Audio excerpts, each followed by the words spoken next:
동신대학교 지식재산 교육의 IP 캠퍼스입니다. 오늘 배울 내용은 디자인권의 이해입니다. 여러분, 디자인권에 대해 알고 계시나요? 디자인권은 디자인에 대해 특허청에 출원하여 등록받음으로써 배타적 독점권이 부여된 권리를 말합니다. 이번 시간에는 이러한 디자인권에 대한 전반적인 내용을 알아보겠습니다. 먼저 디자인의 정의입니다.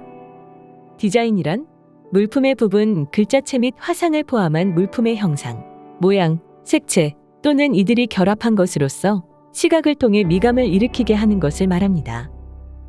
여기서 말하는 글자체란 기록이나 표시 또는 인쇄 등에 사용하기 위하여 공통적인 특징을 가진 형태로 만들어진 한 벌의 글자꼴을 말하며, 한 벌의 물품이란 둘 이상의 물품이 동시에 사용되는 경우 한 벌 전체로서 통일성이 있을 때를 말합니다.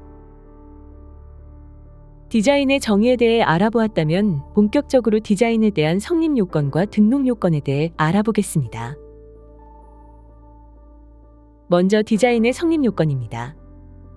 디자인의 성립 요건에는 물품성, 형태성, 시각성, 심미성이 있습니다. 첫 번째, 물품성. 물품성은 독립거래가 가능한 구체적인 물품으로서 유체동산을 원칙으로 합니다. 둘째, 형태성.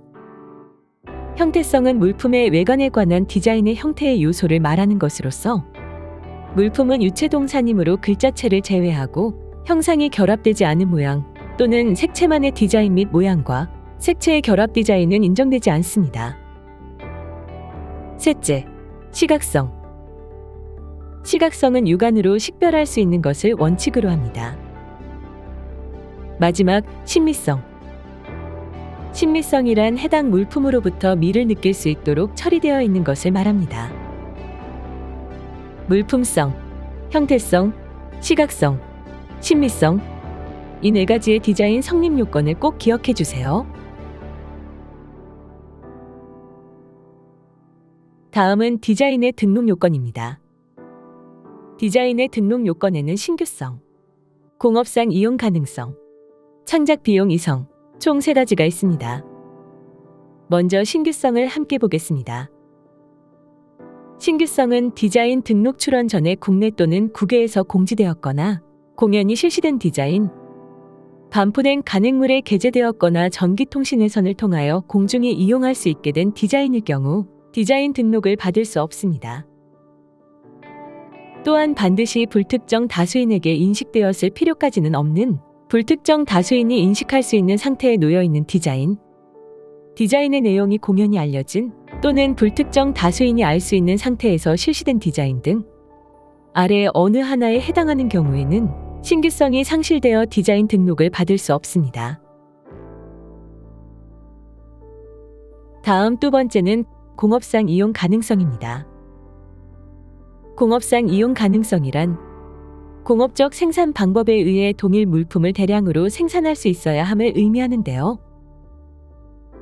그 디자인 분야에서 통상의 지식을 가진 사람이 그 지식을 기초로 합리적 해석을 하였을 때 같은 물품으로 보여질 수 있는 수준의 동일성을 가진 물품을 양산할 수 있는 디자인이어야 합니다.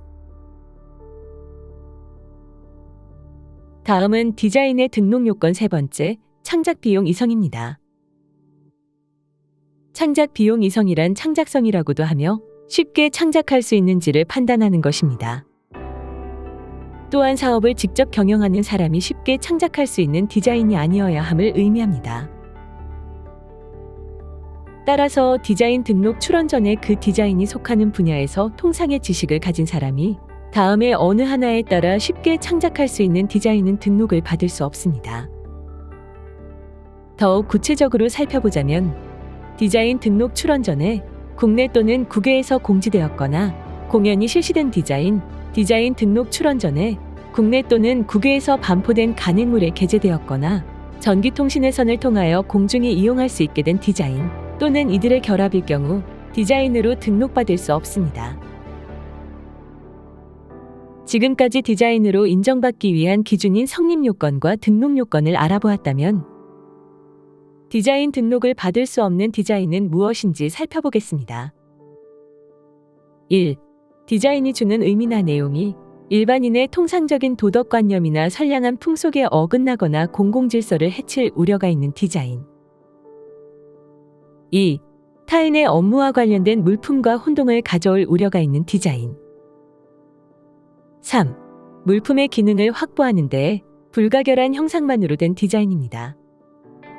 따라서 아래 헤어드라이기로 유명한 다이슨의 슈퍼소닉을 모방한 레이트 드라이기의 경우 두 번째에 소개해드렸던 타인의 업무와 관련된 물품과 혼동을 가져올 우려가 있는 디자인이므로 디자인 등록을 받을 수 없습니다.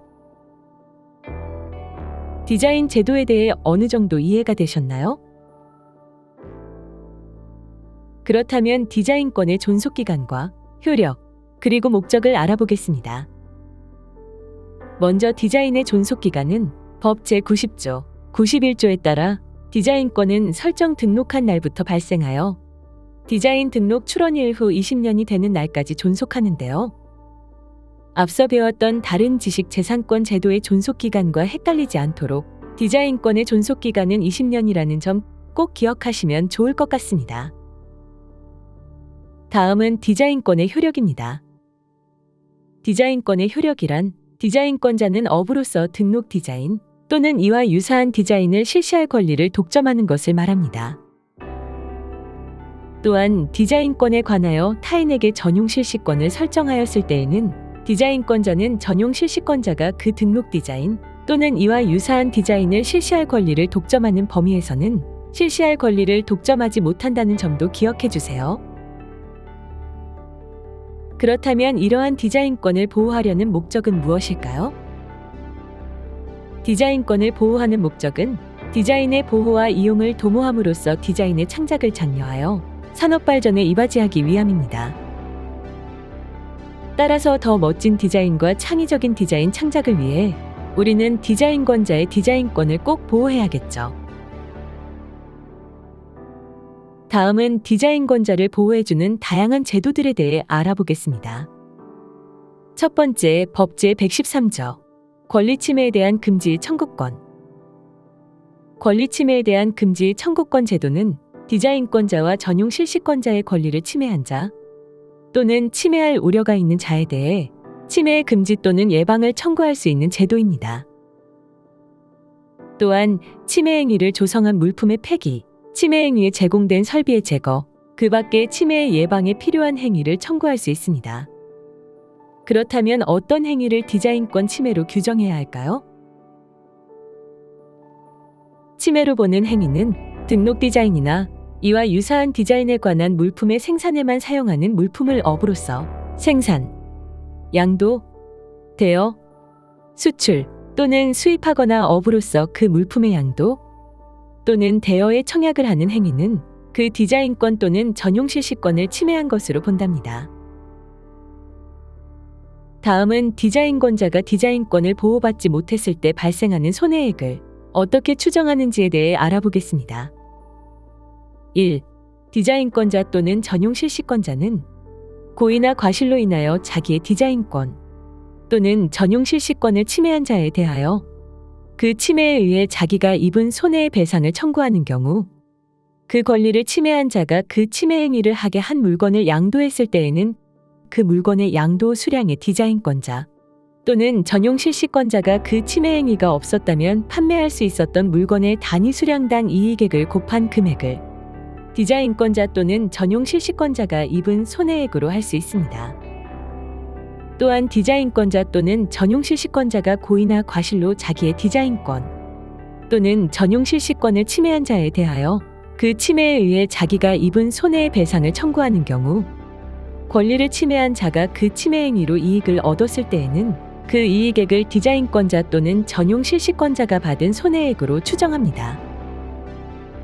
마지막으로 자기가 입은 손해의 배상을 청구하는 경우는 그 등록 디자인의 실시에 대하여 통상적으로 받을 수 있는 금액을 디자인권자 또는 전용 실시권자가 입은 손해액으로 하여 손해배상을 청구할 수 있습니다. 다음은 허위표시 금지법과 침해죄에 대해 소개 후 디자인권에 대한 퀴즈를 진행하겠습니다. 먼저 허위 표시 금지법에 해당하는 행위에 대해 알아보겠습니다. 1. 디자인 등록된 것이 아닌 물품, 디자인 등록 출원 중이 아닌 물품 또는 그 물품의 용기나 포장에 디자인 등록 표시 또는 디자인 등록 출원 표시를 하거나 이와 혼동하기 쉬운 표시를 하는 행위. 2. 1번에 해당하는 것을 양도 또는 대여, 전시하는 행위. 3. 디자인 등록된 것이 아닌 물품, 디자인 등록 출원 중이 아닌 물품을 생산, 사용, 양도 또는 대여하기 위하여 광고, 간판 또는 표찰에 그 물품이 디자인 등록 또는 디자인 등록 출원된 것으로 표시하거나 이와 혼동하기 쉬운 표시를 하는 행위입니다. 위 세 가지에 해당하는 행위를 한 경우 법 제215조에 의해 허위 표시 금지법에 의해 처벌받을 수 있기 때문에 주의해야 합니다. 다음은 침해죄입니다. 앞서 배워보았던 디자인권 또는 전용 실시권을 침해한 자는 7년 이하의 징역 또는 1억 원 이하의 벌금에 처하는 제도인데요. 침해죄에 대해서는 권리자의 고소가 있어야 공소를 제기할 수 있습니다. 그렇다면 오늘 배운 내용을 바탕으로 디자인권 퀴즈를 진행 후 마치도록 하겠습니다. 1. 디자인이란 물품의 형상, 모양, 색채 또는 이들이 결합한 것으로서 시각을 통해 미감을 일으키게 하는 것을 말한다.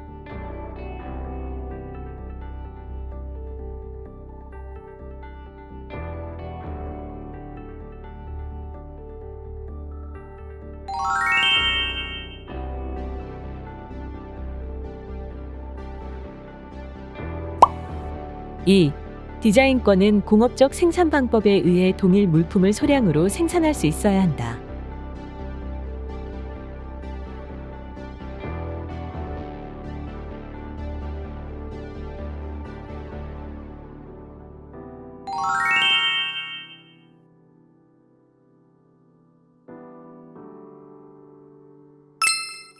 '디자인권의 등록 요건 중 공업적 생산 가능성은 공업적 생산 방법에 의해 동일 물품을 대량으로 생산할 수 있어야 하기 때문에 위 내용 설명은 틀린 것입니다. 3. 디자인의 성립 요건에는 물품성, 형태성, 시각성, 심미성이 있다.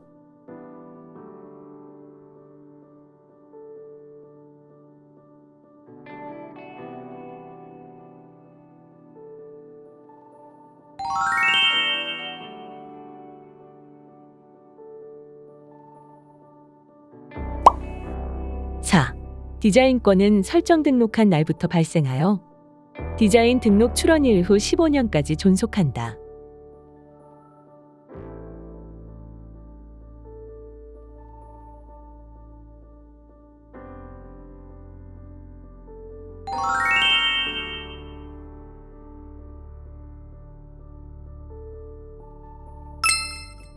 '법 제90조 제91조에 따라 디자인권의 존속기간은 설정 등록한 날부터 발생하여 디자인 등록 출원일 후 20년까지 존속하기 때문에 해당 내용은 틀린 설명입니다. 5. 디자인 보호권은 디자인의 보호와 모방을 도모하고 디자인의 창작을 장려해 산업 발전에 이바지하는 목적을 가진다.